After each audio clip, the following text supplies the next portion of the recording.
Good day and welcome to this episode of CodeAlong with gOZie. We'll be looking at the basics of how the web works. This tutorial aims to highlight the basics of how the web works with the different pieces that are involved and how that influences what a developer should learn. Most common web scenario. Let's say you are visiting my website, devwithgOZie.com.ng. You open your browser and you enter https://devwithgOZie.com.ng. Now, you expect a web page to show up on the screen, but what actually happens behind the scene? Well, the website is stored on a server, so the web page you are viewing is either generated dynamically or the code is stored and is returned to your server. Your browser is an interpreter of web codes, so it is able to render the source code returned from the server. An important question is, how does the server know the domain name you entered, that is devwithgOZie.com.ng, was referring to it? Is the domain name an official address? No, it's not.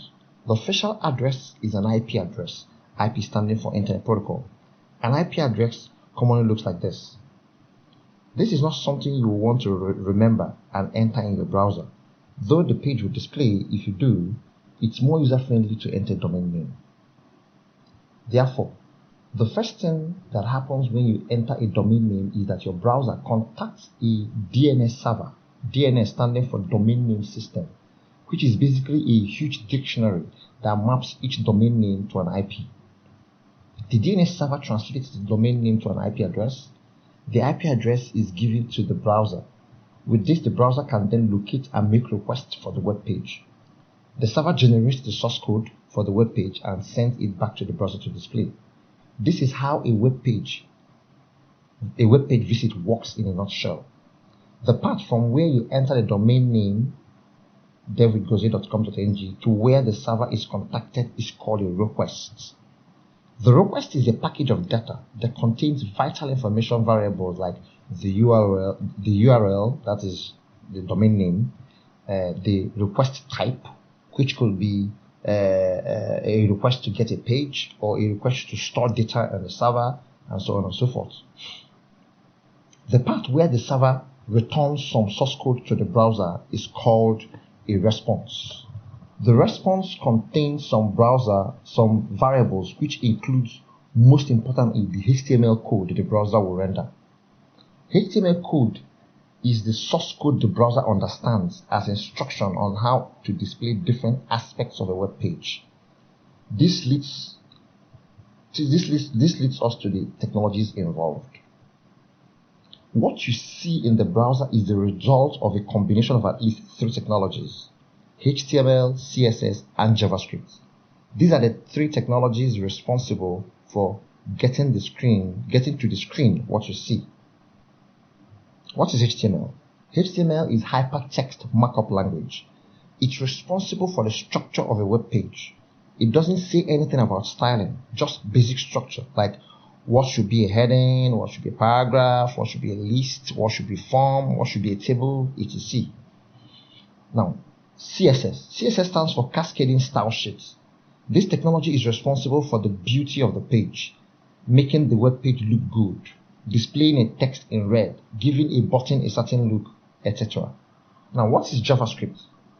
JavaScript is responsible for all the logic, all the dynamic things that happen on the browser, like drop-downs, hiding and showing sections of the page based on actions or circumstances, sliding navigations, carousels, etc. Basically, every operation on the web page after the page has been loaded is handled by JavaScript. All these technologies and data transfer are standardized, meaning all browsers must interpret them basically the same way. The standardization is defined by a protocol called HTTP, Hypertext Transfer Protocol, HTTP. There is also HTTPS, which defines a secured or encrypted transfer between the server and the browser.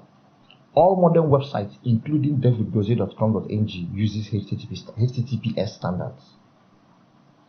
These are the core technologies for the front end. There are other technologies like those that are run on the server side. For dynamically generated codes, there need to be codes written with server technologies like Node.js, PHP, Python, etc. There are also server-side frameworks that could be used. Frameworks are packages of utility functions that also gives you some rules on how to use them, and this makes coding easier.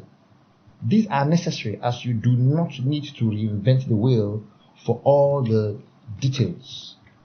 You can forget about the details and focus on the business logic while the framework handles those nitty-gritties. There are also frameworks for the front end like Angular, React.js, Vue.js, etc. That's how the web works in a nutshell, but there are more. With the web, we do not just mean websites. There are more and more solutions where the server does not return HTML as response, but pure data. These data could be used by mobile apps, television apps, and so on. Therefore, we look at the web as any interaction where we have a computer called a server which sits on the internet and allows web, mobile, and other applications to communicate with it. The request and response pattern is same across all web applications, but the content on the response differs. An instance, the response sent to mobile app will be in a format called JSON, JSON, as against HTML for the web app. There are other more advanced technologies like WebSockets, which are used for real-time communication between server and applications. I believe that you now have better understanding of how the web works, and I believe that from the next class, when we'll be handling these technologies in details, you have a better picture of what they do and how to use them.